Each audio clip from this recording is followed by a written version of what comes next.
Meher Baba's call, Avatar Meher Baba యొక్క పిలుపు. Age after age, when the wick of righteousness burns low, the avatar comes at once again to rekindle the torch of love and truth. ప్రతిసారి మనం వింటూనే ఉంటాం. అయితే ఒక్కసారి కొంచెం లోతుగా దీన్ని మనం అర్థం చేసుకోవడానికి ప్రయత్నం చేద్దాం. భగవద్గీతలో కృష్ణ భగవానుడు చెప్పినప్పుడు యదా యదా హి ధర్మస్య శ్లోకం మన అందరూ చదివిస్తూ ఉంటాం. దాని అర్థం ఇంగ్లీష్లో బాబా ఇలా చెప్పారు.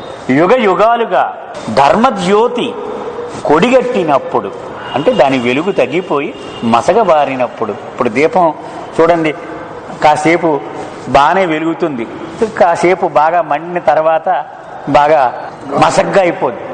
మళ్ళీ అప్పుడు దాన్ని కొంచెం ఒత్తిలా గిల్లి మళ్ళీ కొంచెం నూనెసి మళ్ళీ పెడితే కాసేపు మళ్ళీ దేదీప్యమానంగా వెలుగుతూ ఉంటుంది. అలాగే యుగ యుగాలుగా ధర్మజ్యోతి కొడిగట్టినప్పుడల్లా మళ్ళీ దాన్ని తిరిగి దేదీప్యమానంగా వెలిగేలా చేయడానికి ఆయన మళ్ళీ వస్తూ ఉంటాడు అవతార పురుషుడు. ఎందుకు? ఆ ప్రేమ సత్యము అనేటువంటి ఆ దీపాన్ని తిరిగి మళ్ళీ దేదీప్యమానంగా వెలిగేలాగూ చేయడానికి. Age after age, amidst clamor of disruptions, wars, fear and chaos, rings the avatar's call, come all unto me. యుగ యుగాలుగా ఈ సృష్టి ఒక పరిస్థితిని ఎప్పుడు చూస్తూ ఉంది. ఏమిటి? ఎక్కడ చూసినా సంఘర్షణలు, హింస, యుద్ధాలు, భయము, సంక్షోభము, ఆందోళనలు, ఇవి చుట్టుముట్టి గిలగిల్లాడుతుందట మొత్తం మానవాళి అంతా. సరిగ్గా అదే పరిస్థితిలో అవతార పురుషుడు ఎలుగెత్తి ఆయన చాటుతూ ఉంటాడట. అందరూ నా వద్దకు రండి, నేనున్నాను అని ఆయన ఒక్క పిలుపు పిలుస్తూ ఉంటాడు. ఈ వాతావరణం వచ్చినప్పుడల్లా సృష్టి ఇది సాక్షిగా ఉంటూనే ఉంది. మళ్ళీ ఆ పిలుపు కూడా అందరూ నా వద్దకు రండి అని ఆ పిలుపు కూడా వినపడుతూ ఉంది. అంటే అప్పుడప్పుడు సృష్టిలో ఇదే వాతావరణం తిరిగి తిరిగి తిరిగి తిరిగి వస్తూనే ఉంటుంది. ఏది? ఊపిరాడకుండా పాపం పెరిగిపోవడము, పుణ్యము నశించిపోవడము, మళ్ళీ సరిగా అదే పరిస్థితిలో నేను ఉన్నాను రా నాయన రండి నా దగ్గరికి అని ఆయన పిలుపు రావడము. ఇది ఎప్పుడు? ఇప్పుడు చూడండి, వర్షాకాలం రాగానే మొట్టమొదట ఉరుములు గాలి వచ్చి ఆ తర్వాత వర్షం పడిపోతూ ఉంటుంది. అలాగే మొట్టమొదట ఈ వాతావరణం నెలకొని తర్వాత ఆయన పిలుపు కూడా వినపడుతూ ఉంటుంది. ఇది సీజనల్. అది యుగములో ఆ సమయం వచ్చినప్పుడు ఎప్పుడు ఇదే వాతావరణము ఏర్పడుతూ ఉంటుంది. Although because of the wheel of illusion, this call of the ancient one may appear as a voice in the wilderness. Its echo and re-echo nevertheless pervades through time and space to rouse at first a few and eventually millions from their deep slumber of ignorance. ఆయన పిలుపు మొట్టమొదట మనం చూస్తే ఎవడు పట్టించుకున్నట్టే కనపడతాట. అరణ్యరోధన ఎవడైనా ఎవడు ఇలా మాట్లాడుతున్నాడు, ఎవడు విన్నాడు? ఒక్కడు కూడా వింటలేదు. అరణ్యరోధన అంటే ఏమిటి? అరణ్యంలో నేను గట్టిగా ఒక పెద్ద చెప్పాను అనుకోండి, అయ్యా మీరు అందరికీ సాయం చేస్తాను రండి అని ఎవడున్నాడు అక్కడ? ఎవడు వినడు. అవున జంతువులకు ఆ భాష అర్థం కాదు. అలాగే ఆయన పిలుపు కూడా మొట్టమొదట ప్రపంచము ఎవడు స్పందించడట. కానీ కాలం గడిచే కొలది నెమ్మది నెమ్మదిగా కొంతమంది ఎవరు ఈయన చెప్పేది నిజంలాగే కనపడుతోంది ఇవిదో అని కొంతమంది దానికి స్పందిస్తారట. క్రమక్రమంగా రోజులు దొర్లేకొని ఇంకొంతమంది ఆ వస్తువు అందనంత దూరం వెళ్ళిపోయే కొద్ది అందరూ భజనలు మొదలు పెడతారు. అందరూ వచ్చేస్తారు. లక్షలాది మంది వచ్చేసి ఇలా కూర్చుంటారు. అంటే వాళ్ళు అనాదిగా అలవాటైపోయినటువంటి అజ్ఞానం అనే గాఢ నిద్రలో మునిగినటువంటి మానవాళి చాలా తక్కువగానే స్పందిస్తుంది మొట్టమొదట. కొద్ది మంది మాత్రం వెంటనే లేచామో ఏదో పిలిపెనపడింది ఈయనేమిటో అని స్పందిస్తారు. నెమ్మదిగా ఈ అజ్ఞానం అనే నిద్ర నుంచి కొద్దిగా మేల్కొంటారు. కానీ ఆయన యొక్క పని యొక్క ఫలితము తీవ్ర స్థాయిలో కనిపించినప్పుడు లక్షలాది మంది ఆ అజ్ఞానం అనే నిద్ర నుండి మేల్కొంటారు. And in the midst of illusion, as a voice behind all voices, it awakens humanity to bear witness to the manifestation of God amidst mankind. ఇలా ఈ భ్రాంతి మధ్యనే భగవంతుడి యొక్క అవతారము అంటే ఆయన యొక్క హాజర్ ఇక్కడ ఉన్నది అనేటువంటి సాక్షీభూతముగా ఆయన నెలకొంటాడు. అంటే కొద్ది మంది అవ్వచ్చుగాక వాళ్ళు మాత్రము భగవంతుడి యొక్క ఆ ప్రకటన ఇది అనే సత్యాన్ని వాళ్ళు ఆస్వాదించగలుగుతారు. The time is come. మళ్ళీ ఆ సమయం వచ్చింది, ఆ సీజన్ వచ్చింది. మళ్ళీ బాబా చెప్తున్నారు, వర్షాకాలం వస్తే ఎలాగైతే మనకి ఆ వాతావరణం వస్తుందో, ఎండాకాలం వస్తే ఎలాగొస్తుందో ఆ సీజన్ మళ్ళీ వచ్చింది. So I repeat the call. So ఆ కాలాను అనుగుణంగా నేను మళ్ళీ పిలుస్తున్నాను, ఇప్పుడు రండి. And bid all to come to me, నా దగ్గరికి రండి. This time honoured call of mine thrills the hearts of those who have patiently endured all in their love for God, loving God only for the love of God. అందుచేత ఈ కాలం, ఈ ప్రకృతి యొక్క ఆ మొరను విని నా పిలుపుని ఇవ్వడానికి నేను మళ్ళీ వచ్చాను మీ అందరి మధ్యకి. ఎవరైతే సహనముతో వాళ్ళ యొక్క జీవితంలో ఎటువంటి పరిస్థితులు ఎదురైనప్పటికీ భగవంతుడి మీద వాళ్లకు గల ప్రేమ కారణంగా అన్ని ఓపికగా ఎవరైతే భరిస్తూ ఉంటారో వాళ్ళకి భగవంతుడు తప్ప ఇంకేమీ అక్కర్లేదు. అలా ఎవరైతే ఉంటారో వాళ్ళు నా రాక చూసి వాళ్ళ హృదయం తాండవిస్తుంది, వాళ్ళు ఉల్లాసంతో ఉరకలేస్తారు. వాళ్ళు అడుగోరా వచ్చాడు ప్రభు అని. మరి మన జీవితంలో ఎన్నో మంది బాబా జీవితంలో చూస్తే ఆయన ఎలాగో సంసిద్ధులైనటువంటి ఆ ఆత్మలు ఎలాగో స్పందించారో మనం చూడవచ్చు. There are those who fear and shudder at its reverberation and would flee or resist. కొంతమంది ఆ అవతార పురుషుని ఆ రూపము నుంచి ఆయన చేసేటువంటి కార్యక్రమం యొక్క ఆ స్పందనలు, ఆ ప్రతిధ్వనులు చూసి హడలిపోయి పారిపోతారట. అమ్మబాబు ఈయనెవడో మనకెందుకు రా. And there are yet others who baffle, fail to understand why the highest of the high, who is all sufficient, need necessarily give this call to humanity. కొంతమంది తలలు పగలు కొట్టుకుంటారట. ఇదేమిటి, ఈయన సర్వజ్ఞుల్లాగా ఉన్నాడు, మరి అందరూ నా వద్దకు రండ్రా రండ్రా రండ్రా అని ఎందుకు ఇలా పిలుస్తున్నాడు ఈయన అని వాళ్ళు గందరగోళానికి గురవుతూ ఉంటారు. Irrespective of doubts and conviction and for infinite love I bear for one and all, I continue to come as the avatar to be judged time and again by humanity in its ignorance, in order to help man distinguish the real from the false. మానవుడు సంశయించినా లేక దృఢ విశ్వాసంతో నన్ను నమ్మినా నేను ఏమీ పట్టించుకోను. ఒక్కడే నన్ను గుర్తుపట్టాడు అనుకోండి, మిగిలిన వాళ్ళు ఎవరు కూడా గుర్తుపట్టలేదనుకోండి. అయినప్పటికీ మీ మీద నాకున్నటువంటి అపారమైన వాత్సల్యము వలన, ప్రేమ వలన నేను ఇవన్నీ భరిస్తూనే ఉంటాను. మనిషి తన అజ్ఞానంలో నన్ను గుర్తుపట్టడు సరికదా, నన్ను అలా కూర్చోమంటాడు, జడ్జిమెంట్ మొదలెడతాడు. ఏమయ్యా పనికొస్తాడా పనికిరాడా, కొంత పర్వాలేదండి. మన బంధువులు ఫ్రెండ్స్ కనపడుతూ ఉంటారు, ఈయన మంచివాడు అంటే ఒప్పుకుంటాం కానీ దేవుడు అంటే ఒప్పుకోండి. బాగానే చెప్పాడు, మాటలు మాత్రం బాగున్నాయండి, వినడానికి మంచిగా ఉన్నాయి, కానీ దేవుడు అంటే మాత్రం నా వల్ల కాదంటాడు. అంటే ఎలాగో ఆయన మీద జడ్జిమెంట్స్ కూడా మనం న్యాయ నిర్ణయం, నేను కొంచెం పర్లేదండి, కొంచెం పర్లేదండి, ఏదో పర్వాలేదండి అని ఒక న్యాయ నిర్ణయం కూడా ఆయన మీద మనం చేసేటువంటి సాహసానికి పూనుకుంటూ ఉంటాం. అయినా వాడిని ఈ మాయ అనేటువంటి ఈ బంధనాల నుంచి బయట పడవేయడానికి అనాదిగా నేను వస్తూనే ఉంటాను, నా బాధ్యతను నేను నెరవేరుస్తూనే ఉంటాను. ఎందుకని, సత్యమేది అసత్యమేది వీడికి తెలియదు. నేను సహాయం చెయ్యకపోతే ఆ సహాయం చేయడానికి నా బాధ్యత నేను నిర్వర్తిస్తూనే ఉంటాను. Invariably muffled in the cloak of the infinity, true humility of the ancient one, infinitely true humility of the ancient one. The divine call is at first little heeded, until in its infinite strength it spreads in volume to reverberate and keep on reverberating in countless hearts as a voice of reality. బాబా చెప్తున్నారు, తప్పనిసరిగా అనంతమైనటువంటి నమ్రతతో ఆయన తనను తాను కప్పుకొని ఒక ముసుగు వేసుకొని ఈ భూమి మీదకి వస్తూ ఉంటాట ఆ సనాతన పురుషుడు. ఆయన మొట్టమొదట అందరూ రండ్రా నా దగ్గరికని పిలిచినప్పుడు అతి కొద్ది మంది మాత్రమే స్పందించినప్పటికీ అనువైన సమయం వచ్చినప్పుడు ఆయన కాల ప్రమాణం ప్రకారం ఆయన అవతార ప్రకటనము పూర్తి అయినప్పుడు ఇది కోట్లాది మంది ఆ హృదయాలలో ప్రతిధ్వనిస్తూ ఇది మారుమోగిపోతుంది. Strength begets humility, whereas modesty bespeaks weakness. నమ్రతలో నిజమైనటువంటి శక్తి, బలము దాగి ఉంది. తెచ్చిపెట్టుకున్నటువంటి ఆ వినయము, దానిలో అది బలహీనతే ఉంది. అది బయటపడితే పోరా బయటకు అంటారు. వాడి మోసం కనుక బయటపడితే వీడి దగ్గరికి చేరనివ్వకండి, వీడిని బయట నుంచి చూపెట్టండి అంటే వీడు ఎంత వినయం చూపెట్టినా నమ్మనానికి వీల్లేదు. Only he who is truly great can be really humble. ఎవడైతే సర్వశక్తిమంతుడో అతి గొప్పవాడో వాడు మాత్రమే నిజమైన నమ్రతను ప్రదర్శించగలడు. When, in a firm knowledge of it, a man admits his true greatness, it is in itself an expression of humility.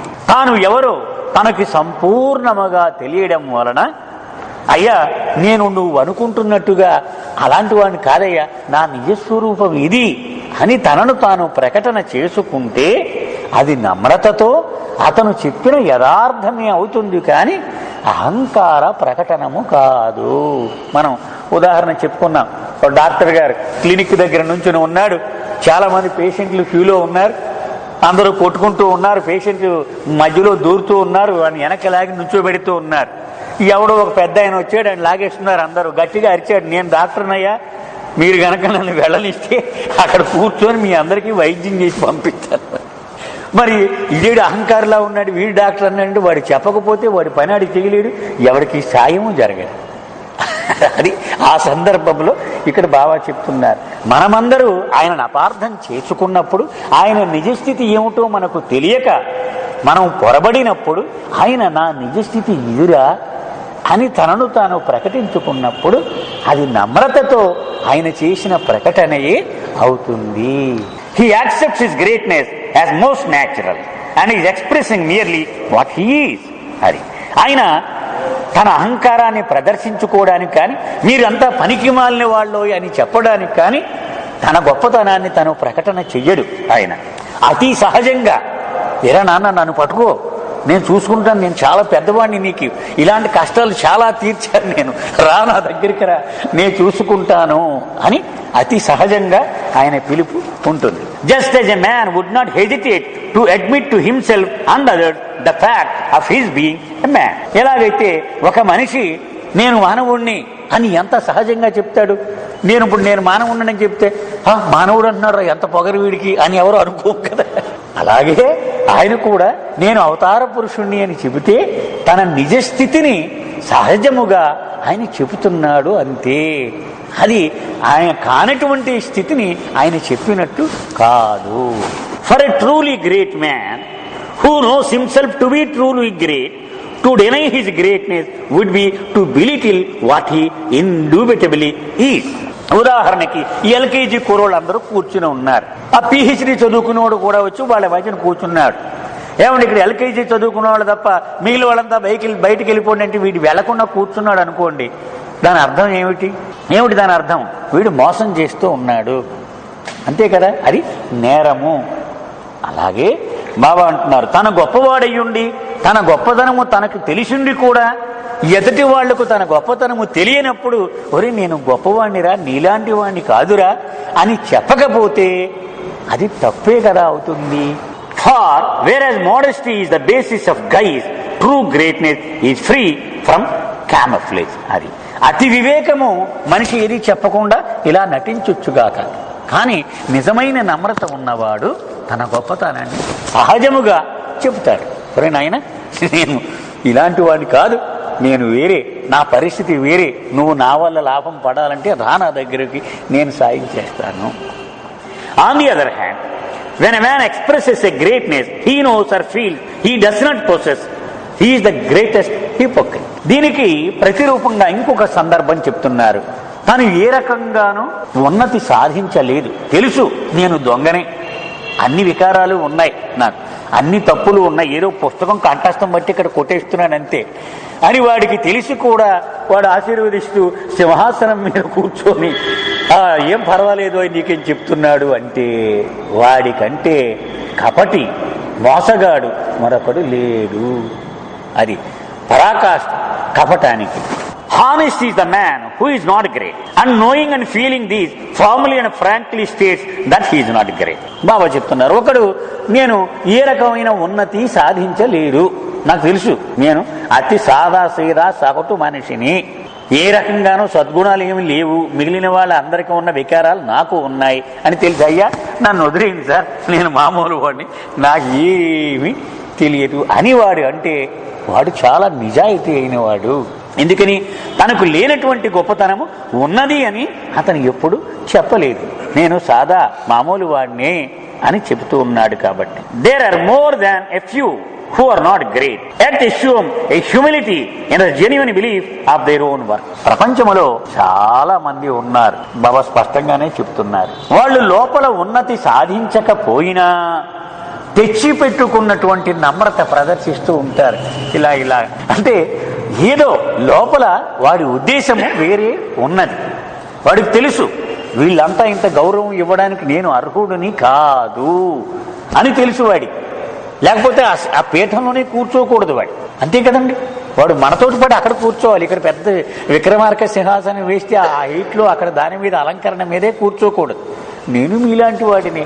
ఉదాహరణకు ఒక సన్నివేశం చెప్తా. అలోబా పింపలగాం గ్రామస్తులు ఒకసారి పిలిచారు. ఏదో కుష్టు రోగులకు సేవ చేసే కార్యక్రమం, ఏదో సేవా కార్యక్రమం వాళ్ళు పెట్టుకున్నారు. మన అన్నదానంలాగే అనుకుందాం. పిలిచారు, అక్కడ చిన్న డయాస్ వేశారు. వేసి 4 కుర్చీలు వేశారు. మధ్య కుర్చీలో బాబా ఫోటో పెట్టారు. ఆయన ఎవరో నా బోటోడు అనౌన్స్ చేశాడు, అయ్యా ఉచితాసనం మీద మీరు కూర్చోండి అని కుర్చీ పక్కకి జరిపాడు. ఈయన కింద కూర్చున్నాడు ఆ స్టేజ్ మీద. కూర్చుంటే అదేంటండి ఇక్కడ కూర్చున్నారన్నాడు. లేదండి, బాబా ఏ స్టేజ్లో ఉన్నాడు ఆ స్థాయిలో మనం కూర్చోడానికి అర్హత లేదు. ఆయన ఆ స్థానంలో పెట్టారు కాబట్టి దానికంటే కింద మనం ఉండాలి. ఆ లెవెల్ మనకెవరు సరిపోం మనం అంచేత కింద షాక్ అయిపోయారు అన్నమాట. అంటే బాబా ఇచ్చినటువంటి ట్రైనింగ్, అంటే ఆయనకు ఏ స్థాయి మనం ఇచ్చామో ఆ స్థాయి మనం ఎవరు ఉన్నట్టుగా నటించకూడదు, కిందే ఉండాలి. దానికంటే నేను దాని మీద కూర్చోవాలంటే 2 కుర్చీలు వేసి ఆయన పైన పెట్టేసి అప్పుడు కూర్చోండి. అంటే వాళ్ళు అంత దాన్ని ఏమంటాము యాంత్రికంగా అయినా సరే వాళ్ళు ఒప్పుకునేవారు కాదు. అది అలవాటు అయిపోయింది వాళ్ళందరికీ. బాబా ఇచ్చినటువంటి ట్రైనింగ్, ఆయన లెవెల్ మనం అంగీకరించకూడదు, మనం ఎవరికి లేదు. అందుకని ఇక్కడ బాబా ఏమంటున్నారు, ప్రపంచంలో అనేక మంది వ్యక్తులు తారసపడుతూ ఉంటారు. వాళ్ళు ప్రజలు తమకు ఆపాదిస్తున్నంతటి ఔన్నత్యము తమకు లేదు అని తెలిసి కూడా చాలా నమ్రతగా తెచ్చిపెట్టుకున్న వినయాన్ని ప్రదర్శిస్తూ ఉంటారు. Through words and actions, they express repeatedly their humbleness.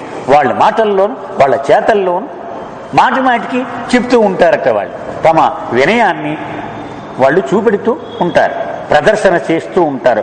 Profession to be the servants of humanity. ఈ మానవాళికి సేవ చేయడానికి మేము వచ్చాం, ఈ జీవితం ఆయనకే అంకితం అని మాటికి ఇలా చెప్తూ ఉంటారన్నమాట. True humility is not acquired by merely donning a garb of humility. నిజమైనటువంటి నమ్రత కేవలము నమ్రతను ప్రదర్శించడము ద్వారా ఒక మనిషికి అది అబ్బదు. True humility spontaneously and continuously emanates from the strength of the truly great. నిజమైన నమ్రత వాడి గొప్పతనము నుంచి అది ఎలాగూ వరదలాగా ప్రవహిస్తూ ఉంటుందట చుట్టూ కూడా. అది సహజంగా. ఇప్పుడు బాబా యువకుడుగా ఉన్నప్పుడు ఎక్కువగా ఉపాసని మహారాజ్ దగ్గరికి సకోరి నుంచి వెళ్ళడం రావడము జరుగుతూ ఉన్నప్పుడు ఆ రైలు బండిలో వస్తూ ఉండేవారు, ప్రయాణం చేస్తూ ఉండేవారు. ఆ రోజుల్లో ఊరికనే ఆయన ఎవడో తెలియదు. అలా చూసి చాలాసేపు నిర్ఘాంతపోయి ఏడ్చి ఆయన పాదాల మీద పడిన వాళ్ళు కూడా మన లాడ్ విహార్లో చదువుతూ ఉంటారు. ఎక్కడి నుంచి వచ్చింది అది? ఆయన ఏమన్నా చెప్పాడా? నేను ఫలానా అని చెప్పలేదు, ఆయనకి స్థిమితం లేదు నచ్చి చెప్పాలంటే ఆ రోజుల్లో. కానీ వాడు అంత ప్రభావితులైపోయారు. ఎక్కడి నుంచి? ఆయనలో ఉన్నటువంటి ఆ గొప్పతనము నుండి అదంతా బయటికి ప్రసరిస్తూ ఉండేది. ఒకసారి ఒక ముసలివాడు, ఒక మహమ్మదీయుడు, చిన్న గడ్డం అది ఉంది, ఆ కళ్ళ నీళ్లు కారుస్తున్నాడు. బాబా దగ్గరికి తీసి ఆలింగనం చేసుకున్నారు. ఏదో ఉందయ్యా నీలో, నువ్వు మామూలు వాడు కాదు, ఏదో ఉంది నీలో అని చెప్పేవాడు. అతను ఎవరు? తనను తాను పరిచయం చేసుకున్నాడు. సారే జహాసి అచ్చా అనే పాట రాసినటువంటి ఇక్బాల్ మహాకవి. అతను బాబాను చూసి అతను ఎవరో తెలియదు. అది నిజమైన గొప్పతనం యొక్క లక్షణము. అది చూడగానే పిచ్చివాళ్ళ కింద ఎందుకు అయిపోయేవారు? లోపల నుంచి ఆయన నేరుగా హృదయాన్ని స్పందించగలడు. కేవలము మనసుని రంజించేలాగూ 4 సెంటెన్సులు 4 ఉపన్యాసములు చెప్పి అది మనలో మేల్కొల్పినటువంటి ఆకర్షణ కాదు. ఆయన గొప్పతనానికి ఒక మ్యాగ్నెట్ చూసి ఒక ఇనప ముక్క ఎలాగూ ఆకర్షితమవుతుంది, అలాగూ ఆకర్షితం అవుతుంది. ఇప్పుడు సంచిలో ఇన్ని సామాన్లు తీసి కింద పోసి మ్యాగ్నెట్ పడేస్తే ఒక ముక్కే వస్తుంది అక్కడికి, అది ఇనప ముక్క అయి ఉంటుంది, మిగిలిన వాటికి అది రాదు. అలాగూ ఏ హృదయం అయితే ఆయనతో సంబంధము కలిగి ఉందో తక్కువని పట్టుకుంటుంది అనమాట. ఎస్, ఇది సత్యము. అలాగూ ఆ నిజమైన నమ్రత ఆ గొప్పతనము నుండి అది బయటకు ప్రవహిస్తూ ఉంటుంది. బయట నుంచి అది తెచ్చిపెట్టుకుంటే అది రాదు, లోపల నుంచే రావాలి. Voicing once humbleness does not make one humble. ఊరికే మాటి మాటికి నేను మీ అందరికీ సేవకుణ్ణి, మానవుడికి సేవ చేయడానికే వచ్చాను, మీ పాదరేణువుని అని మాటలు వల్లిస్తూ ఉంటే నిజమైనటువంటి నమ్రత అది రాదు. For all that a parrot may utter, I am a man, it can never become a man. ఒక చిలుక మాటలు నేర్చుకొని నేను మనిషిని అని రోజు వల్లిస్తూ ఉందనుకోండి, ఎన్నాళ్ళు అలా వల్లించినా అది మనిషి అవ్వగలదా? అవలేదు. మాటలు మాత్రం పలకగలదు. అలాగే ఒక మనిషి ఎంత నమ్రతను మాటల ద్వారా ప్రదర్శించినా ఎన్నటికీ సహజమైన నమ్రత వాడికి అబ్బదు. Better the absence of greatness than establishing of a false greatness by assumed humility. Baba అంటున్నారు, లోపల ఔన్నత్యము లేకుండా నమ్రతను ప్రదర్శించలేనప్పుడు తెచ్చిపెట్టుకున్న నమ్రతను ప్రదర్శించి కపటముగా ఉండడము కంటే అసలు గొప్పతనము లేదు, నేను దొంగని, అదే బెటర్. నువ్వు దొంగ పోయితే దొంగగా ఉండు, ఎందుకంటే నిజాయితీగా ఉన్నట్టు లెక్క. కనీసము నువ్వు దొంగననక్కర్లా, నేను గొప్పవాణ్ణి అనుకుని ఉంటే చాలు. అది కూడా ప్లస్ పాయింట్, మైనస్ పాయింట్ కాదు. ఎందుకని నిజాయితీ ఉన్నది దానిలో. Not only do these efforts at humility on man's part not express strength, they are on the contrary expression of modesty born of weakness which springs from the lack of knowledge of the truth of reality. ఒక కపటి ఎందుకు ఇలా చేస్తూ ఉంటాడు అంటే సత్యము ఏమిటో వాడికి తెలియక. సత్యము తెలిసినాడు ఇది పొరపాటును కూడా వాడు చెయ్యలేడు. ఎందుకని తెలుసు, అమ్మో ఎంత ప్రమాదమైన ఘోరమా అని వాడికి అర్థమవుతుంది. ఆ సత్యము తెలియక వాడు అలా కపటం నటిస్తూ ఉంటాడు. బివేర్ ఆఫ్ మోడెస్టీ, అది తెచ్చి పెట్టుకున్నటువంటి నమ్రత వద్దు. అంటే మనకు తెలిసినంత వరకు మండలి వాళ్ళతో కొద్దిగా మనం చూశాం కదా, వాళ్ళు తెచ్చిపెట్టుకున్న వినయాన్ని ఎప్పుడు వాళ్ళు ప్రదర్శించారు. ఎవరు బాగున్నారా అని మహా మర్యాదగా కూడా ఏం మాట్లాడరు. జయబాబా అంటే జయబాబా, సింపుల్ అండ్ స్ట్రైట్ వాళ్ళది. అంతేగాని మొహంలో నవ్వు తెచ్చేసుకొని ఇలాగా మనకి అలాగా అంత ఇదిగా వాళ్ళు ఎప్పుడూ కూడా ఉండరు. స్ట్రైట్. బివేర్ ఆఫ్ మోడెస్టీ, ఇదే తెచ్చి పెట్టుకునే వినయం పట్ల జాగ్రత్తగా ఉండు. Modesty under the clock of humility invariably leads one in to the clutches of self deception.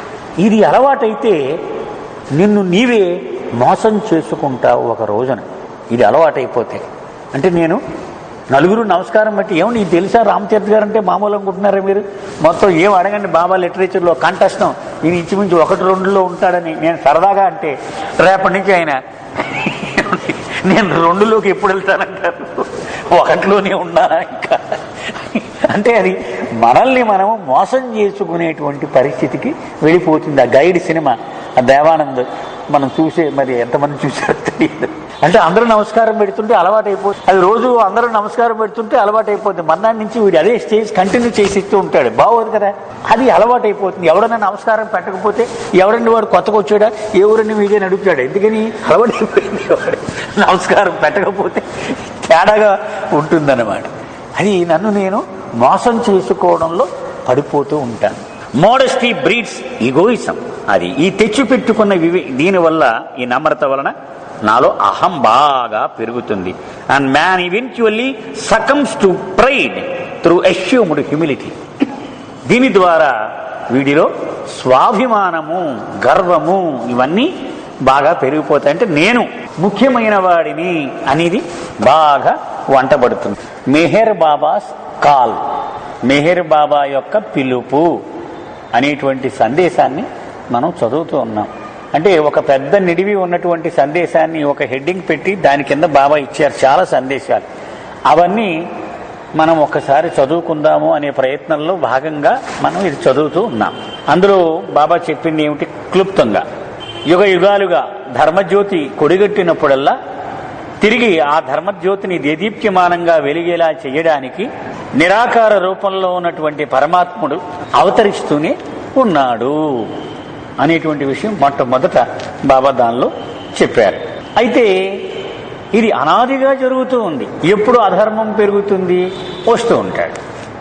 ఆ కాల ప్రమాణం కూడా మనం చదువుకున్నాం. 700 ఏళ్లకు ఒకసారి, 1400 ఏళ్లకు ఒకసారి, ఆల్టర్నేటివ్గా ఒకసారి విడిచిపెట్టి ఒకసారి. ఇప్పుడు 700 అయితే మళ్ళీ నెక్స్ట్ 1400, నెక్స్ట్ 700, నెక్స్ట్ 1400. అంటే అప్పటికి పాపం కూడా పెరగాలి, ఆయన రావాలి. ఇవి ఆటోమేటిక్గా మన సీజన్లు ఎలా జరుగుతున్నాయి, వేసవకాలం మేము వచ్చేటోటికి ఎండ పెరిగిపోవడం, మళ్ళీ వర్షాలు పడడం, మళ్ళీ అలాగే ఇది ఇలా ఆయన రావడం, మళ్ళీ దీన్ని రిపేర్ చేసిపోవడం, మళ్ళీ ఇలాగా పాపం పెరుగుతూ పోవడం, మళ్ళీ ఆయన రావడం, ఒక దెబ్బ కొట్టడం, మళ్ళీ ఇది ఆయనకి పాదాక్రాంతం అవ్వడం, మళ్ళీ ఇలా పెరుగుతూ ఉండడం, ఇది అనాదిగా వస్తూ ఉన్నది.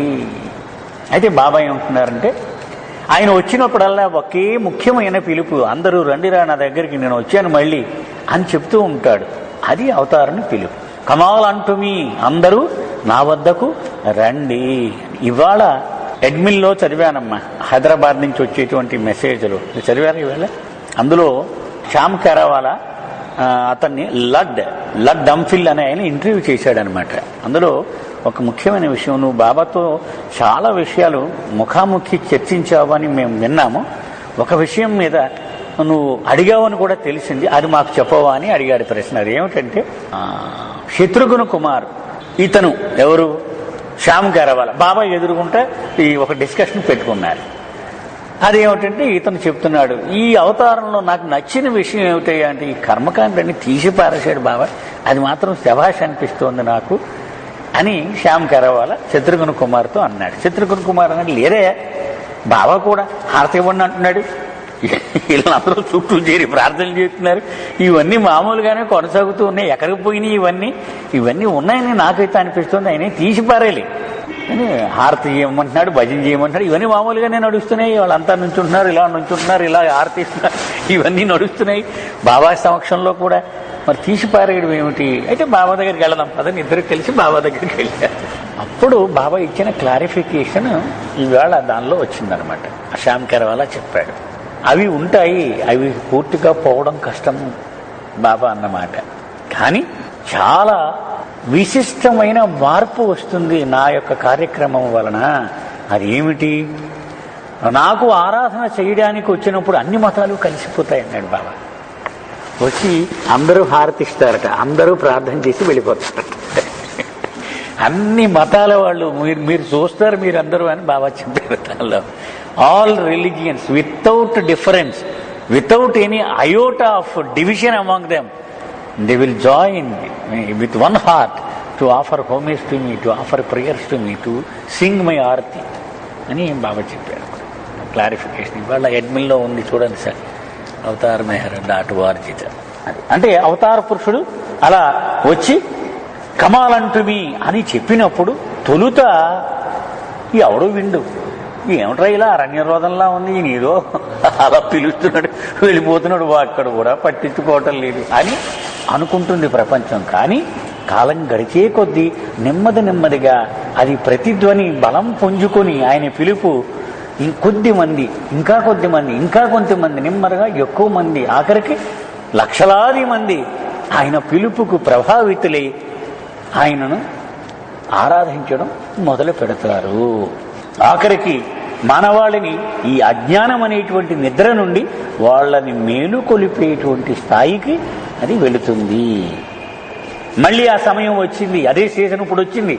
అందుకని నేను చెప్తున్నాను, రండి నా మాట నమ్మండి.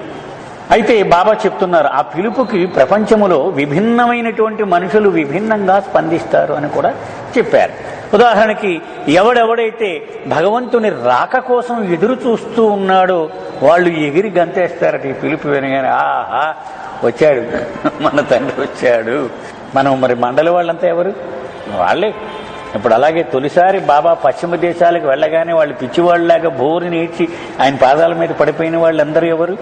పరిపక్వము సన్నద్ధత పొందినటువంటి ఆత్మలు. చూడగానే వాళ్ళు ఎస్ ఈయన అని తెలిసిపోయింది, ది సెకండ్ క్రైస్ట్ అని. ఆ క్రైస్ట్ ప్రభు వస్తాడు అంటున్నారు, వచ్చేసాడు అని వాళ్ళు డిక్లేర్ చేశారు. అంటే అలాంటి హృదయాలు ఆనందంతో ఉబ్బి తబ్బిపోయిపోతాయట ఆయన రాగానే. అంటే ఎవరైతే భగవంతుడి మీద ప్రేమతో సర్వస్వాన్ని, అంటే ఎన్ని కష్టాలు ఎన్ని ఇక్కట్లు వచ్చినా సహనంతో ఓర్పుతో భరించి ఆయన కోసమే ఎదురు చూస్తారో వాళ్ళకి అది పండుగ ఆయన రాక. కొంతమంది భయపడి పారిపోతారట కూడా, అమ్మబాబు ఈయనెవరా బాబు అది కూడా చెప్పారు. భయపడిపోతారట, ఈయనెవడండి బాబు. భాస్కర్ రాజు గారు అద్భుతంగా రాశారు అవతారుని విశిష్టత అని, చదివి ఉంటారు మీరంతా. అవతారుని రాక యొక్క విశిష్టత, అవతారుని రాక విశిష్టత అనుకుంటే ఎంత బాగుంటుందో అది, ఇక అద్భుతం అనమాట అది. అందులో రాశారు ఆయన ఎప్పుడు మత గురువులకు ఆకురాలు కాలం, వాళ్ళ ఆకురాలు కాలం అంటే వాడిపోయి బోడి అయిపోతాయి కదా చెట్లు, అలాగూ ఆ మత గురువులంతా గాఢాంధకారం అలుముకుంటున్నారు, వాళ్ళకి దిక్కుతోచిన పరిస్థితికి వెళ్ళిపోతారు అవతారుడు వచ్చినప్పుడు. చాలా బాగుంటుంది, ఒకసారి చదువుదాం. చదివారు కదా మీరు, చాలా అద్భుతమైన. ఎవడు నా రాకకు స్పందించినా స్పందించకపోయినా, నన్ను పూర్తి దృఢ విశ్వాసంతో నమ్మినా సంశయాలతో విడిచిపెట్టినా నా పని మాత్రం నేను చేస్తూ పోతాను, నాకేం సంబంధం లేదు అన్నాడు. నేను చేసుకుపోతూ ఉంటాను, నాకు అనవసరం వాడు పట్టించుకున్నా పట్టించుకోకపోయినా చేసుకుపోవడమే నా పని. భగవంతుని యొక్క ఔన్నత్యం, అవతార పురుషుడు ఎంత గొప్పవాడు. అసలు సృష్టిలో రకరకాల రూపాలలో భగవంతుడు మనకు వ్యక్తమవుతూ ఉన్నాడు. ఇవన్నీ కనిపించేవన్నీ భగవంతుని వ్యక్త రూపాలే, కానీ అన్నిటిలో అతి గొప్పది అవతార పురుషుడు అన్నారు. ఇక అంతకంటే ఉన్నతమైన భగవంతుని వ్యక్త రూపము లేదు అని బాబా చెప్పారు. అంటే మనకు భగవంతుడు విభిన్న రూపాలలో కంటికి కనిపిస్తూ ఉన్నాడు. వీటిలో అతి ఉత్తమము అతి ఉన్నతమైనది ఏదయ్యా అంటే అవతార పురుషుడు. భాస్కర్ రాజు గారు ఎప్పుడు చెప్తూ ఉంటారు, మనిషి శరీరంలో అతి ఉన్నతమైన భాగం ఏది? శిరస్సు. ఇది చేయగలిగిన అతి గొప్ప పని ఏది? ఆయన పాదాల మీద పెట్టడమేనట తలకాయ. ఒకరి జీవితంలో ఇంకా అంతకంటే పెద్ద పని చెయ్యలేడు, అందుకని రిజర్వ్ అయ్యి ఉంది ఈ తలకాయ, పట్టుకెళ్ళి ఆయన పాదాల మీద పెట్టాలి. అది బాబా చెప్తున్నారు. అంతటి పెద్దవాడు భూమి మీదకు వచ్చినప్పుడు, ఒరే రండ్రా నేను వచ్చానురా, నేను మీలాంటి వాడిని కాదురా, నేను మామూలు మనిషిని కాదు అని చెప్పినప్పుడు అది అహంకారము ఎప్పటికీ కాదు, పరిపూర్ణమైన నమ్రతతో కూడిన సహజమైనటువంటి ప్రకటన అవుతుంది అని. దాన్ని బాబా హ్యూమిలిటీ అంటే సహజమైన నమ్రత, అణిగి మణిగి ఉండడం అంటే బాగా పోల్చి చెప్పారు. మోడెస్టీ అని హ్యూమిలిటీ అంటే తెచ్చి పెట్టుకున్నటువంటి కపటముతో కూడిన అతి వినయము, అది వేరు ఇది వేరు అని దొంగ గురువుల గురించి కూడా బాబా చెప్పారు. ప్రపంచంలో చాలా ఎక్కువ మంది ఉన్నారని చెప్పవచ్చు ఇటువంటి వాళ్ళు. అంటే తాము గొప్పవాళ్ళము కాము అని తమ హృదయంలో వాళ్ళకి సంపూర్ణంగా తెలుసు, అయినప్పటికీ వాళ్ళు ప్రపంచానికి సాయం చేసేవాళ్ళు లాగు వాళ్ళు నటిస్తూ ఉంటారు. తెచ్చి పెట్టుకుని నమస్కారం పెడుతూ ఉంటారు మాటి మాటి, అంటే అతి వినయం ప్రదర్శిస్తూ ఉంటారు. అది మహాప్రమాదమైనది. అందుచేత ఒక వ్యక్తి తాను లోపల ఎటువంటి ఔన్నత్యము పొందకుండానే తను గొప్పవాడిని అని చెప్పుకునేటువంటి కపటపు సాధువు కంటే ఒక దొంగ తాను దొంగతనం చేసి ఉండి కూడా నేను గొప్పవాడిని అని చెప్పకుండా గప్చిప్గా ఉంటే వాడే బెటరు అన్నారు బాబా. వాడే నయ్యం, ఎందుకని కనీసం వాడు కపటాన్ని ప్రదర్శించడం లేదు. అందుకని నాస్తికుడు కూడా వాడు ప్రపంచం యొక్క బాధ్యతలు 100కి 100 నిర్వహిస్తూ ఉంటే వాడే ఉన్నతుడు, వాడే ఉత్తమమైన వాడు. ఈ కపటపు ఆధ్యాత్మిక స్వాములు కంటే అక్కడి వరకు మనం చదువుకున్నాం. The greatest greatness and the greatest humility go hand in hand naturally. అతి గొప్పవాడు ఎవడైతే ఉన్నాడో వాడు ఎప్పుడు అతి గొప్ప నమ్రతను వాడి జీవితంలో అలవర్చుకుని ఉంటాడు. ఈ రెండు ఎప్పుడు కలిసి ఉంటాడు. వాడు పొగరు ఎప్పుడు ప్రదర్శించడు గొప్పవాడు.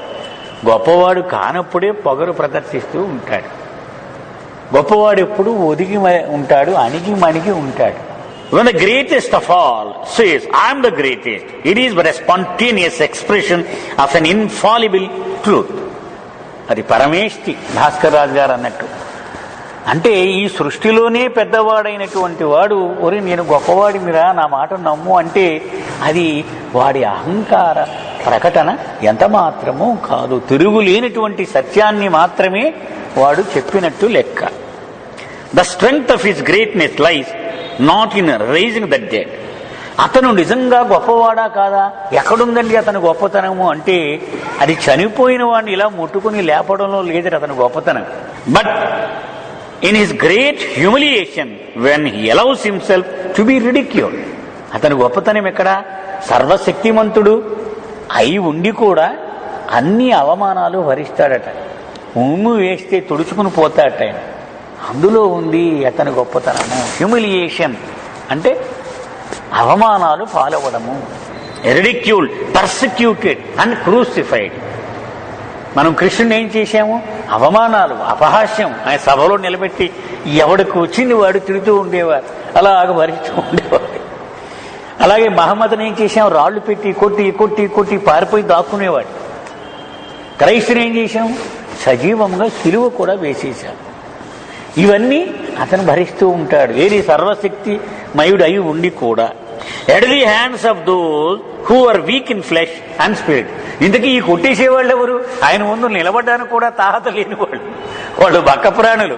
వాళ్ళేమి శక్తి సంపన్నులు కాదు. అయినా ఆయన భరిస్తాడట. ఫోన్లే పాపం అని తనకు తాను స్వచ్ఛందముగా ఆ శిక్షలు భరిస్తాడు. ఎందుకని? ఎవరిని రక్షించడానికైతే ఆయన వచ్చాడో వాళ్లే శిక్షిస్తున్నారు తనని. ఆయన ఆ కష్టాన్ని భరిస్తాడు. Throughout the ages, humanity has failed to fathom the true depth of the humility underlying the greatness of the avatar. అనాదిగా ప్రతి అవతారంలో కూడా మానవాళి అది అపజయాన్నే పొందుతుంది. అవతారుడి యొక్క గొప్పతనాన్ని తెలుసుకోవడంలో ఎప్పుడూ సఫలీకృతం కాలేదు. అంటే ఎప్పుడూ ఆయన్ని నిందిస్తూనే, ఎప్పుడూ ఆయన్ని అవమానిస్తూనే, అపహాస్యం చేస్తూనే ఉంది మానవాళి. ఆయన గొప్పతనం యొక్క ఆ లోతు, ఆ తీవ్రత ఎప్పటికీ వాళ్ళు అర్థం చేసుకోలేకపోయారు. Gauging his divinity by its acquired limited religious standards. ఎందుకని? వాళ్ళకి వారసత్వంగా తెచ్చుకున్న మత సంప్రదాయములే ఉన్నాయి వాళ్ళ చేతిలో వాడడానికి. అవి వాడి కొలుస్తూ ఉంటాడు. ఇది గొప్పవాడా కాదా? వాడికి ఎప్పటికీ అర్థం అవుతాడు? ఎప్పటికీ అర్థం కావట్లేదు. కారణము వీడి చేతిలో ఉన్న ఆయుధాలు సంప్రదాయములకు సంబంధించినవి తప్ప నిజమైన విలువను తెలుసుకునేటువంటి ఆ పనిముట్లు లేవు వీడి చేతిలో. Even real saints and sages who have some knowledge of the truth, they also have failed to understand avatars greatness when faced with his real humility. ఉన్నతి పొందిన సాధువులు, యోగులు కూడా ఎంతో కొంత జ్ఞానాన్ని సంపాదించి ఉన్నప్పటికీ అవతార పురుషుడు యొక్క నమ్రతను చూడగానే వాడికి కూడా ఏమి దిక్కుతోచని పరిస్థితి. వాడికి ఏమీ అర్థము కాదు. Age after age history repeats it self. When men and women in their ignorance, limitations and pride sit in judgment over the God-man who declares his godhood and condemn him for uttering the truths they cannot understand. అనాదిగా ప్రతి యుగంలో ఇదే కదా జరుగుతోంది. ఆయన సత్యం గురించి ప్రకటనలు చేస్తూ ఉన్నప్పుడు వీడికి అర్థం కాక వాడు తీర్మానాలు చేస్తాడు.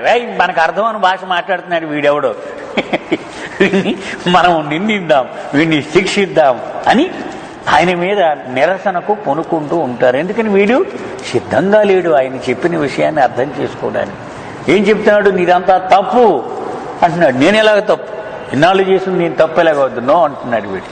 He's indifferent to abuse and persecution. ఆయన ఈ నిందకు, ఈ నిరసనలకు ఏమీ పట్టించుకోడు. విముఖత చూపెడతాడు ఆయన. స్పెషలిస్ట్ ఆయన దానిలో. Far in his true compassion he understands. వీడి పరిస్థితి తెలుసు ఆయనకి. వీడికి ఏం బుర్రలేదు. వీడికి ఏదో మాట్లాడతాడు ఫోన్లే. కానీ ఇప్పుడు చిన్న కుర్రాడు ఉంటాడు, వాడు ఏదో చెప్తూ ఉంటాడు. ఏముంటుందా? ఊరికలాగా మాట్లాడు, కాసేపు కూర్చోండి. అలాగే ఆయన కూడా అనుకుంటాడు, ఇవి ఎలా నసపెడుతున్నారు వీడంతా. In his continuous experience of reality, he knows, and in his infinite mercy, he forgives. ఆయనకు తెలుసు వీడికి ఏమి తెలియదు అని. అంచేతనే పోన్లే పోన్లే పోన్లే మాట్లాడుకో, గోల్ చేయకని అలా క్షమిస్తూ క్షమిస్తూ ఉంటాడు. God is all. భగవంతుడే సర్వస్వము.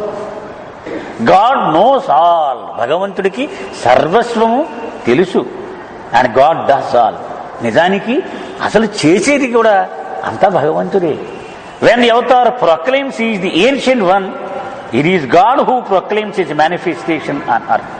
అందుచేత అవతార పురుషుడు నేను సనాతనుడను అని ప్రకటన చేసినప్పుడు ఎవడ చేసింది? భగవంతుడే ఆ ప్రకటన చేసింది. When man utters for or against the Avatarhood, it is God who speaks through him. అది ఇంకొక సత్యం కూడా బాబా చెప్తున్నారు. మరి సర్వస్వము భగవంతుడే అయినప్పుడు అవతారుడు నేను భగవంతునిరా అని అన్నప్పుడు దానికి స్పందించి మనిషి ఒప్పుకున్నా తిరస్కరించిన ఆ రెండూ కూడా ఆ మానవుడు ద్వారా పలికించేది కూడా భగవంతుడే. వాడు కూడా భగవంతుడే. It is God alone who declares himself through the Avatar and man kind. అందుచేత అవతారుడి ద్వారా ఈ మాటలు చెప్పించేది భగవంతుడే, మనిషి ద్వారా తిరుగుబాటు చేయించేది భగవంతుడే. ఈ రెండు కూడా భగవంతుడే. I tell you all with my divine authority that you and I are not we but one. నా దివ్యాధికారంతో నేను చెబుతూ ఉన్నాను, నేను మీరు కలిస్తే మనము అనడము తప్పు, ఒకటి అనడమే కరెక్ట్. అది అంటే బహువచనం అవరి, అప్పటికీ ఏకవచనమే. You unconsciously feel my Avatarhood within you, I consciously feel in you what each of you feels. అది నా అవతార తత్వాన్ని మీరందరూ హృదయంలో అంటే పూర్తి చైతన్యంతో లేకపోయినా ఎంతో కొంత అనుభూతిని పొందుతూ ఉన్నారు. అలాగే నేను చైతన్యపూర్వకంగా మీ హృదయంలో మీరు ఏమనుకుంటున్నారు అది నేను అనుభూతి పొందగలను. That every one of us you avatar. అలాగా అందరూ నువ్వు అవతారుడివే, నీకు తెలియదు, నాకు తెలుసు, అంతే తేడా, నువ్వు అవతారుడివే. In the sense that every one and everything is everyone and everything at the same time and for all time. ప్రతి వస్తువు ప్రతి మరొక వస్తువు ఈ రెండు ఒకటే అట ఎప్పటికీ. సృష్టి సూత్రం అలా ఉంది అన్నారు. ఎప్పటికైనా శాశ్వతముగా ఈ కుర్చీ ఈ పుస్తకము ఒకటి, నేను ఈ కుర్చీ ఒకటి. అది మనకు తెలియకపోవచ్చు. There is nothing but God. మళ్ళీ మొదలుకు వచ్చాను, అసలు ఉన్నదే భగవంతుడు, ఇంకేమీ లేదు. అలాంటప్పుడు ఒకటి కాక రెండోది ఎలా ఉంటుంది? He is the only reality and we all are in one indivisible oneness of this absolute reality. అలా ఏకైకుడైనటువంటి ఆ ఒక్కడిలో మనం అందరం మునిగి ఉన్నాం. when the one who has realized God sees, అలాగే బ్రహ్మానుభవం పొందినవాడు వాడి అనుభవం ఎలా ఉంటుందో చెప్తున్నారు Baba. I'm God, you are God and we all are one. వాడేమంటాడు? నేను భగవంతుడిని, నువ్వు భగవంతుడు, మన అందరూ ఒకటే, రెండు కాదు అంటాడు వాడు. And also awakens this feeling of oneness in his illusion bound self.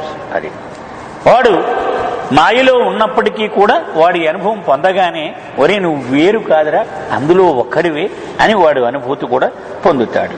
And then the question of the lowly and the great, the poor and the rich, the humble and the modest, the good and the bad simply vanishes. ఆ క్షణంలో ఆ అనుభవం రాగానే గొప్పవాడు దరిద్రుడు, ఉన్నది నేను ఒకడిని అయితే గొప్పవాడు ఎవడు? దరిద్రుడు ఎవడు? ఐశ్వర్యవంతుడు గర్భదరిద్రుడు అది లేదు. మంచివాడు చెడ్డవాడు ఎక్కడుంది? ఉన్నదంతా ఒకడే, నేనే ఉన్నది, అది కూడా పోయింది. మొత్తం ద్వంద్వమే మాయమైపోతుంది ఆ క్షణములో. ఉన్నది ఒకడే అయినప్పుడు రెండు లేవు కదా. It is his false awareness of duality thus misleads man into making illusory distinctions and finding them into separate categories. ఈ ద్వంద్వానికి సంబంధించినటువంటి వీడికి పుట్టిన ఎరుక వలన ఇన్ని రకాలు, ప్రతిదానికి రెండు, మంచి చెడ్డ, తీపి చేదు, కష్టము సుఖము, ఇవన్నీ ఐశ్వర్యము దరిద్రము, అందము అంద వికారము, తెలుపు నలుపు, ఈ రెండు ఉన్నది వీడి యొక్క ఈ ద్వంద్వమునకు సంబంధించినటువంటి ఎరుకలోంచి పుట్టింది. కానీ అక్కడేమి లేవంటున్నారు, అక్కడంతా ఒకటే ఉన్నదంతా. I repeat and emphasize that in my continual and eternal experience of reality no difference exists between a worldly rich and the poor. నేను మళ్ళీ కొండ బదలు కొట్టి చెప్తున్నాను, నాకున్నటువంటి ఈ ఏకత్వ అనుభవములో డబ్బున్నవాడు డబ్బు లేనివాడికి నాకు ఎటువంటి చిన్న వ్యత్యాసము కూడా లేదు. బాబా అనేక పర్యాయాలు ఆయన రుజువు కూడా చేసేవారు. ఆయన డబ్బున్నవాడికే దేవుడు, డబ్బు లేనివాడికి దేవుడు కాదు అని అనుకున్నటువంటి ఆ ఆలోచనలను పటాపంచలు చేస్తూ అనేక వేల సంఘటనలు బాబా జీవితంలో మనం చదువుకున్నాం. But if ever such a difference between affluence and poverty were to exist for me, I would deem him really poor who, possessing worldly riches, possesses not the wealth of love for God. ఒకవేళ ఐశ్వర్యవంతుడు దరిద్రుడు అన్న మాటలు ఉండాలి అని నువ్వంటే నా definition చెప్తాను విను. ప్రాపంచికమైన ఐశ్వర్యం ఉండి కూడా భగవంతుడి మీద ప్రేమ అనే ఐశ్వర్యము లేకపోతే వాడు గర్భదరిద్రుడే నా దృష్టిలో. And I would know him truly rich who, owning nothing, possesses the priceless treasure of his love for God. అలాగే నేను ఎవడిని అసలైన ఐశ్వర్యవంతుడుగా ఎంచుతానయ్యా అంటే వాడికి చిల్లి గవ ఉండదు, గోచి కట్టుకుని ఉంటాడు వాడు. కానీ భగవంతుడి మీద అపారమైన ప్రేమ ఉంటుంది, వాడు ఐశ్వర్యవంతుడు.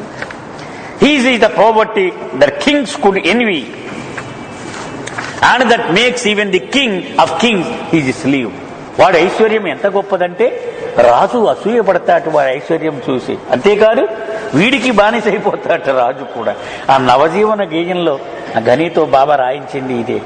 నేను గర్భదరిద్రుడిని, చేతిలో చెల్లిగవ్వలేదు, చిప్ప ఉంది నేను అడుక్కోవడానికి, కానీ నా దరిద్రము చూసి చక్రవర్తులు ఈర్ష్యపడతారు అని అందులో నవజీవన గేయంలో బాబా రాయించారు.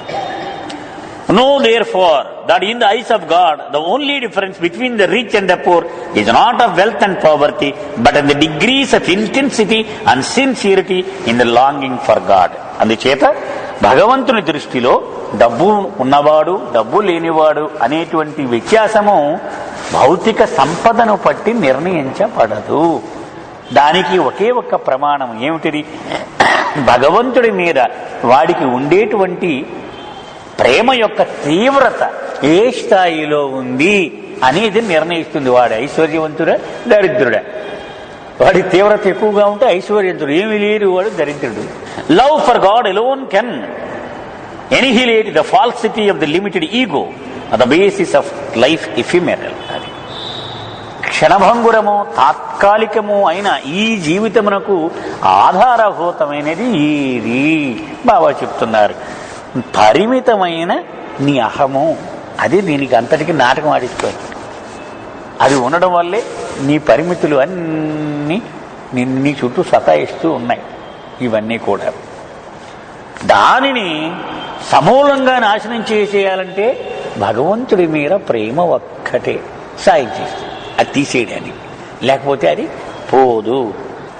It alone can make the one realize the reality of one's unlimited ego on the basis of eternal existence. శాశ్వత జీవితము, శాశ్వత అస్తిత్వము అని చదువుకుంటూ ఉంటాం. అది ఎక్కడిది అంటే ఏమి లేదు, మన పరిమిత అహము మాయమైపోయి అపరిమిత అహము అది గనక మనకు ఆ ఎరుకలో వచ్చిన నాడు అప్పుడు శాశ్వత జీవితంలోకి అడుగు పెడతాం. అంటే శాశ్వత జీవితానికి ఆధారము అపరిమితమైనటువంటి అహము. అంటే నేను నాగేశ్వరరావును కాదు, ఉన్నది నేను, విశ్వమంతా నేనే నిండి ఉన్నాను, అది అపరిమిత అహము. The divine ego as the basis of eternal existence continuously expresses itself, but shrouded in the veil of ignorance, man misconstrues his individual ego and experiences and expresses it as delimited, a separate ego. భగవంతుడి యొక్క ఆ దివ్యమైనటువంటి అహము ఆయనది infinity divine ego అన్నారు బాబా. సప్త ఉపాధులు అవతార పురుషుడు గురించి చెప్పినప్పుడు చెబుతూ ఆయన అనంతమైన దివ్య అహము, దానిలోంచి ఆయన చెప్తూ ఉంటాడు, ఒరే నేను సర్వస్వమును, ఉన్నది నేను ఒక్కడిని అని అది అనుభూతి చెందుతూ ఉండడం వల్ల చెబుతాడు. ఆయన ఆ స్థాయి నుంచి మాట్లాడుతున్న మాటలను పరిమితమైన వాతావరణంలో ఉన్న వీడు అతనిని తన పరిమితమైన గ్లాసుల్లోంచి చూస్తాడు. ఏంటి అలా మాట్లాడుతున్నాడు అర్థం లేకుండా అని వీడి స్టాండర్డ్స్ చూస్తే ఆయన మాటలను కూడా వీడు బేరీజు వేస్తూ ఉంటాడు. ఇలా మాట్లాడుతున్నాడు ఏమిటి, తప్పు కదా, అహంకారంలాగా ఉందండి ఇది ఏమిటి అంటే వీడి స్టాండర్డ్ నుంచి వీడు దాన్ని బేరీజు వేస్తూ ఉంటాడు. Pay heed when I say with my divine authority that the oneness of reality is so uncompromisingly unlimited and all pervading that not only we are one, but even this word we has no place. దివ్యాధికారంతో నేను చెప్తున్నాను, వినండి. ఉన్నది ఒక్కటే ఒక వస్తువు, నేను ఒక్కడినే ఉన్నాను. అయితే దానిలో ఎంత రాజీ లేని పరిస్థితి అంటే మనము అనడము కూడా తప్పు. మనం అంటే ఇద్దరు, ప్లూరల్ అది మనము అనేటువంటి. అసలు ఉన్నది ఒక్కడే అన్నప్పుడు మనం అనడం కూడా అది తప్పే. ఒక్కడు ఉన్నది. అవేకన్ ఫ్రమ్ యువర్ ఇగ్నరెన్స్, అంచేత నీ అజ్ఞానం నుండి నీవు మేలుకో. And try at least to understand that in the uncompromisingly indivisible oneness, not only is the avatar God, but also the ant and the sparrow, just as one and all of you are nothing but God. అవతార పురుషుడు గురించి పక్కనట్టు పోనేది అర్థం లేదు, కానీ ఆ చీమ, ఆ చిలుక, అది నువ్వు కూడా ఒక్కటే అనేటువంటి సత్యాన్ని అర్థం చేసుకోవడానికి కనీస ప్రయత్నము చెయ్యు. ఇదంతా ఒకటే, సృష్టిలో ఉన్నది నేను ఒక్కడిని అనుకుంటే సమస్య పరిష్కారం అవుతుంది. The only apparent difference is in the states of consciousness. మరి ఎందుకు అంతా ఒకటే అయితే ఆ చిలక అలా ఎందుకుంది, పచ్చగా ఎర్ర ముక్క వేసుకొని, నేను ఇలా ఎందుకున్నాను, ఇది ఇలా ఎందుకుంది? మళ్ళీ గాడ్ స్పిక్స్లోకి మనం వెళ్ళాలి. ఎందుకుంది? జ్ఞాపకం ఉందా ఏమైనా మీకు ఒక్క మాటలో? ఎందుకు అలా ఉన్నాయి? అన్నీ రకరకాల రూపాల్లో, రకరకాల స్థాయిలలో ఉన్నది జీవరాశులన్నీ కూడా. ఎందుకు అలా ఉన్నాయి? బాబా మూలాధారం చైతన్యములో వ్యత్యాసం ఉంది కాబట్టి. అది ఒకటే మాట మనం ఎప్పుడు గుర్తుపెట్టుకుంటూ ఉండాలి. ఆ చైతన్యం స్థాయిలో వ్యత్యాసం ఉంది. అంటే ఎల్కేజీ ఉన్నవాడికి ఒకలాగా అర్థం అవుతుంది, ఒకటే పాఠము, అంతే కదండి. వాడి స్థాయి అది అక్కడే. హై స్కూల్లో వాడికి ఒకలాగా అర్థమవుతుంది, పిహెచ్డీ చేసేవాడికి ఒకలాగా అర్థమవుతుంది. అందుచేత వాడి చైతన్య స్థాయి భిన్నంగా ఉండడం వల్ల బయటకు భిన్నంగా కనపడుతున్నారు, కానీ యథార్థానికి మాత్రము ఒక్కటే. ఇప్పుడు మనకి బ్యాడ్మింటన్ బాల్ ఆడతారు చూడండి, ఊలు ఎల్లోగా ఉంటుంది బంతి. ఆ బంతి ఒకే దారము, అది ముడి వేసి మధ్యలో ముడేసి దాని కొసలు మాత్రం కత్తిరించి పెడతాడు. అవన్నీ బయటికి ఇన్నిలా కనపడుతున్నాయి, కానీ మధ్యలో ఒక ముడికే అల్లాడుతూ ఉంటాయి ఇవన్నీ. అలాగూ ఈ మొత్తం సృష్టిలో ఇన్ని రకాలుగా కనపడుతున్న ఆత్మలన్నీ ఒకే మూలము నుంచి వచ్చినవి. అవన్నీ ఏకం, ఒకటే అయి ఉన్నాయి. ఇప్పుడు నేను ఎప్పుడు ఒక ఉదాహరణ చెప్తూ ఉంటాను. శనగపిండి ఉంటుంది, శనగపిండిలో మిరపకాయ కలిస్తే మిరపకాయ బజ్జీ అవుద్ది, ఉల్లిపాయ కలిస్తే పకోడీ అవుద్ది, పంచదార కలిపితే మిఠాయి అవుద్ది. కానీ చేసిందంతా శనగపిండే. అంటే కొన్ని అదనపు పదార్థాలు కలపడం వలన అది మొత్తం ఆకారము, రుచి అన్నీ మారిపోతున్నాయి దానికి. అలాగే మనం అందరూ భగవంతుళ్ళమే, కానీ ఒక్కొక్కడు ఒక్కొక్క రకమైన సంస్కారములను సేకరించుకొని ఉండడం వలన వాడు మిరపకాయ బజ్జీ అవుతున్నాడు, ఒకడు పకోడీ అవుతున్నాడు, ఒకడు మిఠాయి అవుతున్నాడు. ఇలా రకరకాల అసలు పోలికలు ఇవి. అదేమో తీయగా ఉంటుంది, ఇదేమో కారంగా ఉంటుంది. రెండు శనగపిండి అంటే పిల్లోడు నమ్మడు వాడు. ఎందుకని అదేలాగా కుదురుద్దండి, అది అంత కారంగా ఉంది, ఇది ఇంత తీయగా ఉందంటే. అలాగూ ఈ సృష్టి అంతా ఒకే పదార్థంతో తయారై ఉంది, కానీ చైతన్య స్థాయిలు వేరువేరు అవ్వడం వలన ఇంత భిన్నంగా అసలు అది నమ్మలేకుండా సత్యం అబద్ధంలా కనబడుతుంది మనకి, కానీ ఒక్కటే ఇవన్నీ అని చెప్తున్నారు. The Avatar knows that which is a sparrow is not a sparrow, where the sparrow does not realise this. అవతారుడు ఇలా చూసి ఓ పిచ్చిక్కేసి ఇది పిచ్చి కనుక్కుంటుంది, పిచ్చి ఉండి ఇది పిచ్చి కాదు, ఇది కూడా భగవంతుడే. కానీ దాని చైతన్య స్థాయి వలన అది నేను పిచ్చికను అనుకుని దూకుతోంది చెట్టు అని అవతారుడికి చూడగానే తెలుసు. కానీ ఆ పిచ్చికి మాత్రం ఏమనుకుంటుంది? నేను పిచ్చికని అనుకుంటుంది ఉంటుంది. Where the sparrow does not realise this and being ignorant of its ignorance identifies it self as a sparrow. అంచేత భగవంతుడు ఏమనుకుంటాడు? అది అలా పిచ్చుకులాగా పిచ్చుకులతో కలిసి తిరగకుండా వేరేగా వచ్చేస్తే అది నేను భగవంతుడిని తెలుసుకుంటే ఎంత బాగుండు అనుకుంటూ ఉంటాడు ఆయన తాపత్రం. కానీ ఆ పిచ్చుకు మాత్రం ఆ పిచ్చుకల్లోకి వెళ్ళి ఆ గడ్డి తిందామని చూస్తూ ఉంటుంది. అంతే బాబా అన్నారు, ప్రపంచంలో నానుడు ఏమిటి? Man proposes and God disposes. అంటే మనిషి అనేక ప్రణాళికలు వేస్తూ ఉంటాడు, కానీ భగవంతుడు భగ్నం చేస్తూ ఉంటాడు. కానీ దాన్ని రివర్సే అంటాను నేను అన్నారు Baba. God proposes, man disposes. వీడిని ఉద్ధరిద్దామని ఎన్నో కష్టాలు భుజం మీద వేసుకొని అన్ని కష్టాలు భరించి వస్తాను, కానీ వీడు ఒక్క మాట కూడా పడనివ్వడు. అలాగ నన్ను సాగనంపైనా చూస్తాడు, కానీ నా రాక యొక్క ప్రయోజనాన్ని వీడు పొందడానికి ఎంత మాత్రమూ ఇష్టపడడు. ఏం చెప్ప ఇలా అనాదిగా అలా వస్తూనే ఉన్నాను నేను. లివ్ నాట్ ఇన్ ఇగ్నరెన్స్, అందుచేత అజ్ఞానములో పడి జీవించకు. Do not waste your precious life span in differentiating and judging your fellow men. అందరూ ఒకటే అన్నప్పుడు, అసలు నేనే కరెక్టు మనము కూడా తప్పు అన్నప్పుడు, మన పక్కవాడు గురించి రోజంతా మనం న్యాయ నిర్ణయం, ఏ బొత్తిగా బుద్ధి లేదండి వాడికి, మంచి చెడ్డ లేదండి అని ఎన్ని రోజులు నువ్వు వేస్ట్ చేశావు ఒకసారి ఆలోచించు.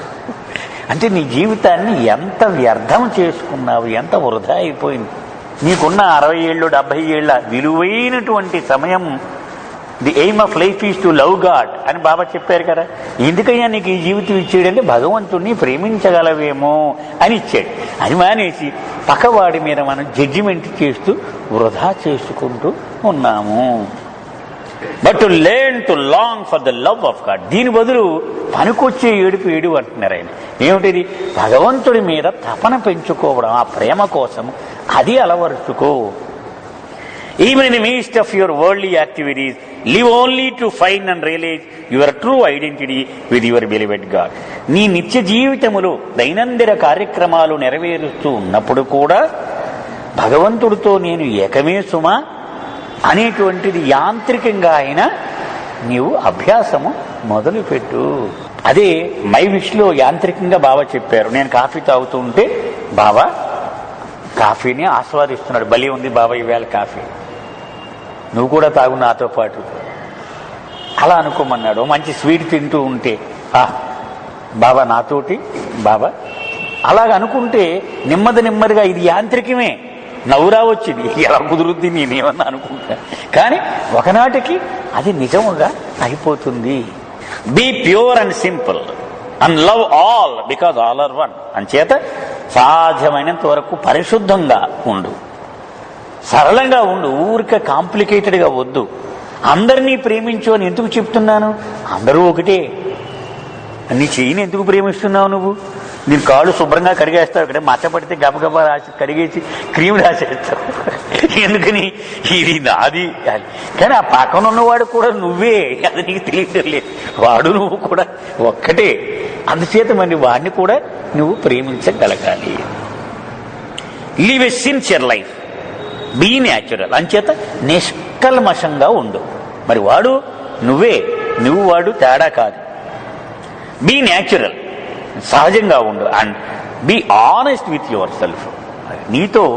నీతో కనీసము నీకు నువ్వు నిజాయితీగా ఉండు. అంటే లోపల ఒకటి బయట ఒకటి వద్దు, నీకు నువ్వు నిజాయితీగా ఉండు. Honesty will guard you against false modesty. ఏమిటయ్యా నాకు లాభము? ఆనెస్ట్గా ఉంటే ఏమిటి లాభము? ఇదిగో ఈ మోడెస్టీ అంటే అతి వినయము, తెచ్చి పెట్టుకున్నటువంటి నమ్రత, దాని నుంచి నిన్ను రక్షిస్తుంది. And will give you the strength of true humility. అది 100కి 100 పాళ్ళు లోపల ఒకలాగా బయట ఒకలాగా లేకుండా ఒకే మాదిరిగా ఉంటే అది అనంతమైన బలాన్ని ఇస్తుంది నీకు. Spare no pains to help others. అలాగే ఇతరులకు సహాయం చేయడానికి ఎంత మాత్రము రాజీ పడవద్దు. అంటే నిన్ను నీవు అయ్యి బాబోయ్ కందిపోతానేమో మనకెందుకు, అలసిపోతానేమో మనకెందుకు, నిన్ను స్పేర్ చేయకంటున్నారు బాబా. నీకు ఎంత కష్టం వచ్చినా ఎంత ఇబ్బంది కలిగినా ఇతరులను సేవ చేయడానికి జంకవద్దు, ఆలోచించవద్దు, సంకోచించవద్దు. Seek no reward other than the gift of divine love. అలా సాయం చేసి ఫలితం ఎప్పుడూ ఆశించకు. ఆ దివ్య ప్రేమే కావాలి బాబా అని అడుగు, అంతేగాని శబాష్ భలే చేసావు అని పొగడాలి అని ఎప్పుడూ ఆశించకు. Yearn for this gift sincerely and intensely. ఆ దివ్య ప్రేమ అనే కానుక కోసము తపన, తీవ్రమైన నిజాయితీతో కూడిన తపన కలిగి ఉండు. And I promise you in the name of divine honesty. దివ్యమైన నిజాయితీ పేర మీద నేను ప్రమాణం చేసి చెప్తున్నాను బాబా అంటున్నారు. That I will give you much more than you yearn for. నీవు ఇలాంటి తపన గనక అలవరుచుకుంటే నీవు పడే తపన కంటే ఎన్నో రెట్లు ఎక్కువ బహుమానం నీకు ఇస్తాను. అంటే నువ్వు అడిగింది ఎంత అయితే నేను ఇంత ఇస్తాను, కానీ అడుగు. ఏది అడగాలి? ఆ దివ్య ప్రేమ అనే కానుక ఇవ్వు అని అడగాలి. I give you all my blessings that the spark of my divine love May implant in your hearts the deep longing for love of God. నేను మిమ్మల్ని అందరినీ ఆశీర్వదిస్తూ ఉన్నాను. ఏమని? నా దివ్య ప్రేమ అనే రవ్వ నీలో భగవంతుడి మీద అనంతమైన తపనను రగిలించుగాక అని ఆశీర్వదిస్తూ ఉన్నాను నేను.